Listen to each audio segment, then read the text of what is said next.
हरे कृष्ण राधे राधे। मनकोजी बोधला बरार प्रांत के प्रसिद्ध नगर धामन गांव के पटेल थे। इनकी स्त्री का नाम था मामता ताई। इनके यमाजी नाम का एक पुत्र था तथा भागीरथी नाम की एक कन्या थी। स्त्री पतिव्रता थी, पति की सेवा में लगी रहती थी। पुत्र सुशील था, विनयी था, माता पिता की आज्ञा मानकर चलने वाला था। कन्या सुंदरी तथा गुणवती थी। पूरा परिवार साधु ब्राह्मणों की सेवा करने वाला, सदाचारी और भगवान का भक्त था। घर में भरपूर धन था, कोठे अन्न से भरे थे, सदा अतिथियों का सत्कार होता था। एक बार देश में अकाल पड़ गया। मनुष्य अन्न बिना और पशु चारे बिना मरने लगे। मनकोजी बोधला ने पत्नी से कहा, देखो, आज भगवान ही भूखे और दरिद्र के रूप में हमसे पूजा चाहते हैं। घर में जो अन्न धन है वह उन्हीं की कृपा का प्रसाद है। भूखों को अन्न, प्यासों को जल, नंगों को वस्त्र और रोगियों को औषधि देना ही भगवान की सच्ची पूजा है।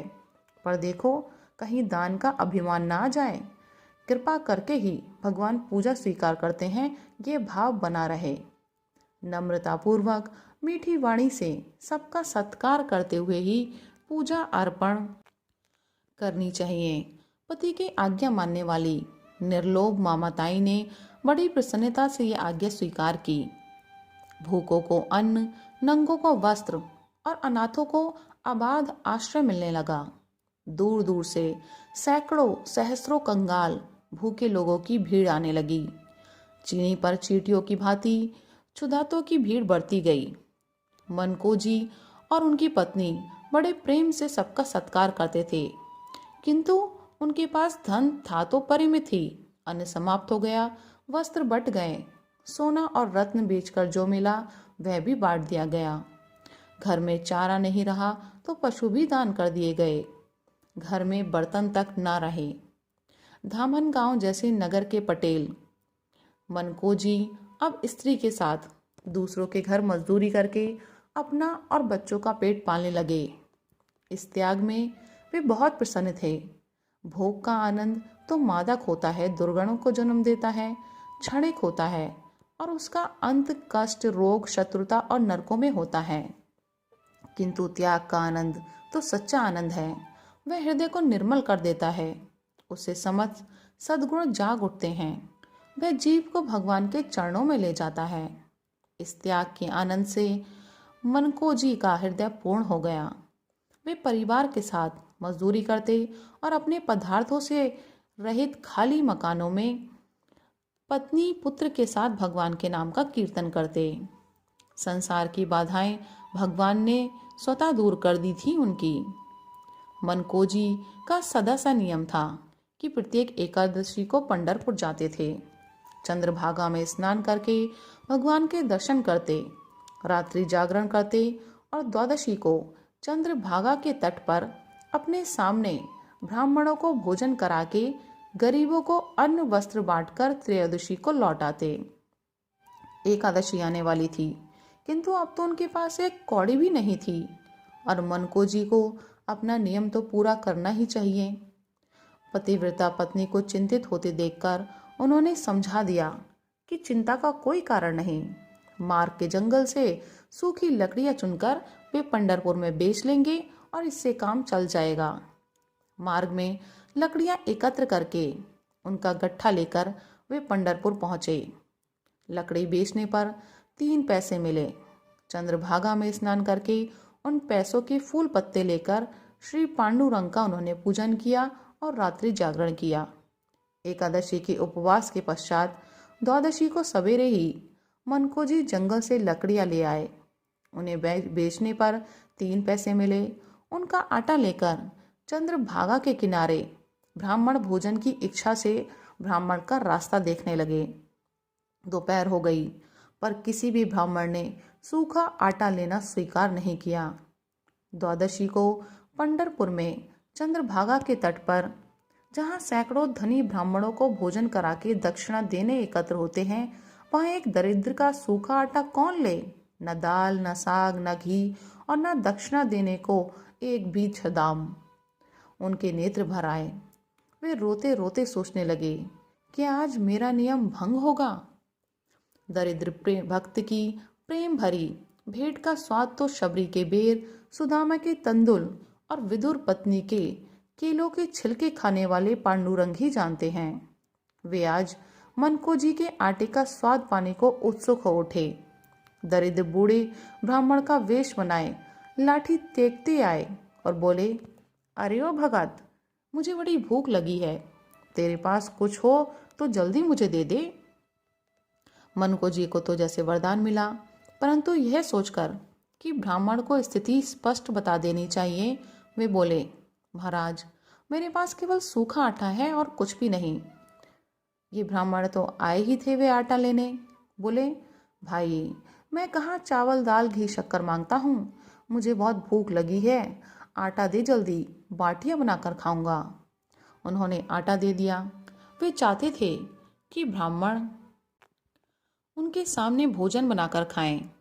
सदा सामने भोजन कराने का नियम था, पर आज सूखा आटा देकर उनमें कुछ कहने का साहस नहीं था। घट घट की जानने वाले वे ब्राह्मण देवता ही बोले, अब खड़ा खड़ा क्या देखता है, कुछ कंडे मांग ला तो मैं यहीं बाटियां बना लूं, भूख के मारे मुझसे रहा नहीं जाएगा। मनको जी दौड़कर यात्रियों से सूखे कंडे मांग लाए, अग्नि ले आए। यज्ञभोक्ता सर्वेश्वर अपने हाथों से भक्त का दिया आटा सानने बैठे।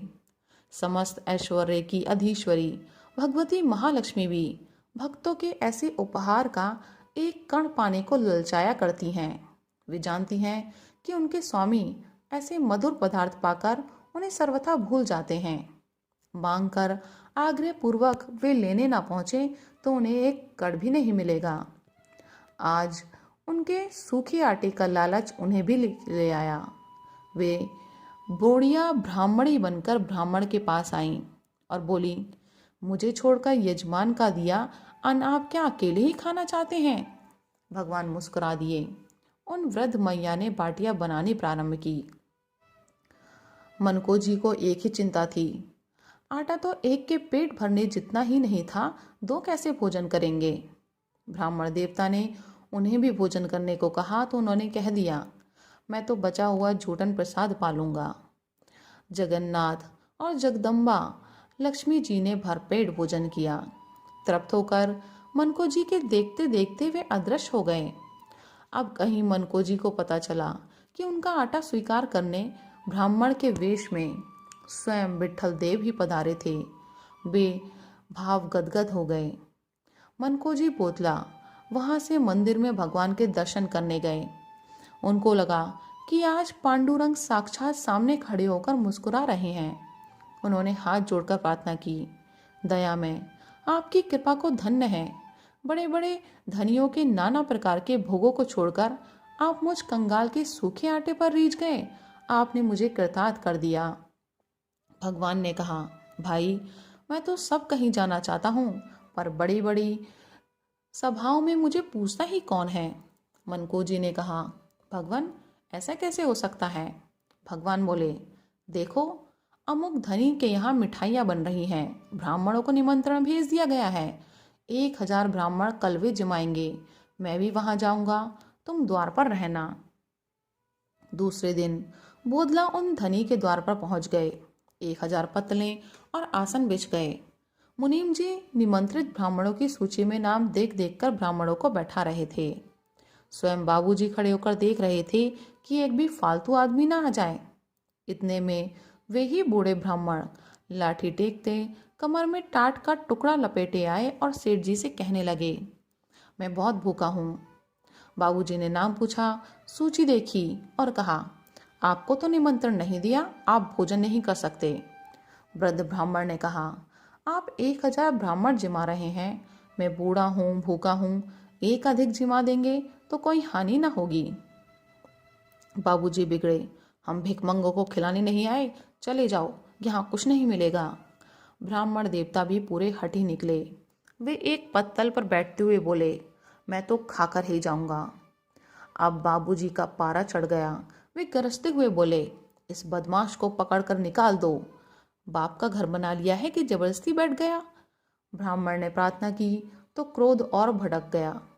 बाबूजी ने अपने नौकरों से धक्का दिलाकर द्वार से बाहर निकलवा दिया उन्हें।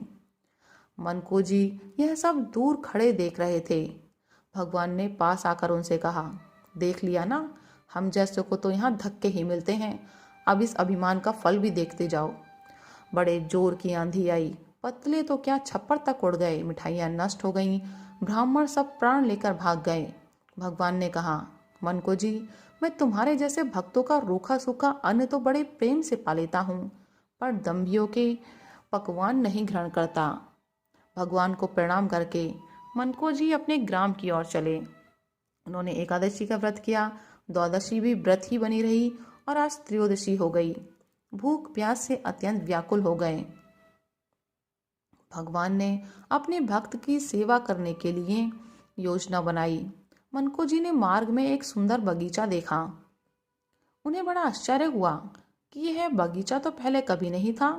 भूख लगी थी, प्यास से मुख सूख रहा था, विश्राम करने की इच्छा थी। मन ने मान लिया कि मार्ग भूलकर कहीं दूसरी ओर आ निकले हैं, किंतु दूसरे के बगीचे में बिना पूछे जाए कैसे।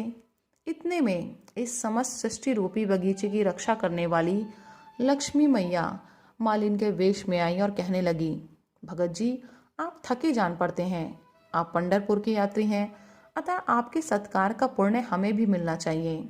बगीचे के स्वामी आपकी प्रतीक्षा कर रहे हैं, वे बैलों को संभाले हैं, नहीं तो स्वयं आते। अपनी चरण रज से हमारी कुटिया आप पवित्र करें। मनको जी बगीचे में गए। माली बने भगवान ने उन्हें पैर धोने को जल दिया, उनके लिए फल ले आए। स्वयं लक्ष्मी जी ने छील बनाकर फलों को बोदला के सम्मुख रखा। मनको जी बोदला ने मन ही मन पांडुरंग को भोग लगाकर प्रसाद पाया, जल पिया। आज के फलों का स्वाद फिर संसार के पदार्थों में कहाँ से आए। मनको जी की सब थकावट, सारी भूख प्यास दूर हो गई। वे आनंद मग्न हो गए। विश्राम करके माली से विदा होकर जैसे ही वे बगीचे से निकले, वैसे ही उनके सामने पूरा बगीचा अदृश्य हो गया। अब मनको जी समझ गए कि उनके प्रभु ने ही उनके लिए ये व्यवस्था की थी। वहीं भूमि में मस्तक रखकर अपने कृपा सिंधु विट्ठल को प्रणाम किया उन्होंने। वहां से भगवान नाम कीर्तन करते घर आए।